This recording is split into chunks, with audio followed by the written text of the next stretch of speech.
பேச்சுவார்த்தை குழுவின் தலைவர் நாடாளுமன்ற உறுப்பினர் அண்ணன் டி.ஆர். பாலு அவர்களும் விடுதலை சிறுத்தைகள் கட்சியின் சார்பில் நானும் ஒப்பந்தத்தில் கையெழுத்திட்டுள்ளோம். கையெழுத்தாகிவிட்டது. முறைப்படி அதிகாரபூர்வமாக கூட்டணியின் தலைவர், திராவிட முன்னேற்றக் கழகத்தின் தலைவர் அண்ணன் தளபதி ஸ்டாலின் அவர்கள் விரைவில் அறிவிப்பார். திருப்திகரமான சுமூகமான அளவில் பேச்சுவார்த்தை நடந்தது. விரும்பிய தொகுதிகள் கிடைத்துள்ளன.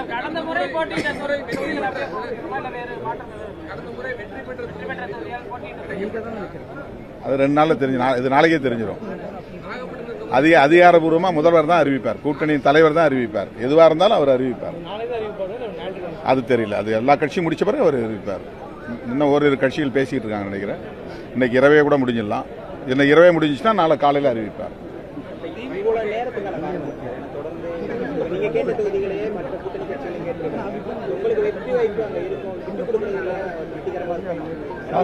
நேற்று சொன்ன மாதிரி தான் நிறைய கூட்டணி கட்சிகள் நாங்கள் கேட்கறது இன்னொரு கட்சி கேட்பாங்க, அவங்க கேட்கறத நாங்கள் கேட்போம். அதெல்லாம் நாளைக்கு தெரிஞ்சிடும் உங்களுக்கு. இல்லை, அதெல்லாம் ஒன்றும் இல்லை. நாங்கள் தான் முடிச்சுட்டு வந்துட்டோமே, இழுபறி இல்லையே. அதிகாரபூர்வமாக என்னென்ன தொகுதிகள் அறிவிக்கப்பட்ட பிறகு வேட்பாளர் பட்டியல் அறிவிக்கும்.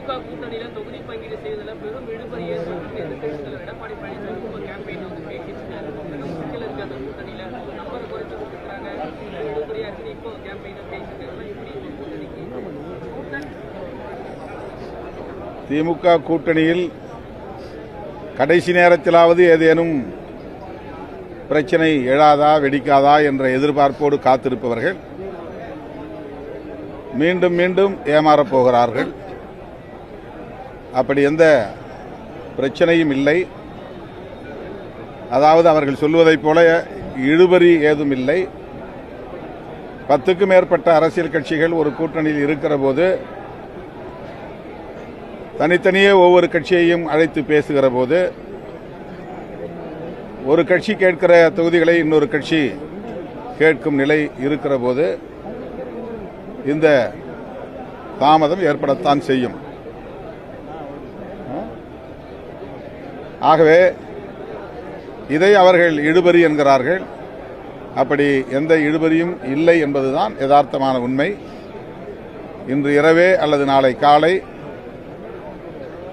அனைத்து தொகுதிகளும் கூட்டணி கட்சிகளுக்கு ஒதுக்கப்பட்ட பின்னர் முதல்வர் அதிகாரபூர்வமாக அறிவிப்பார்.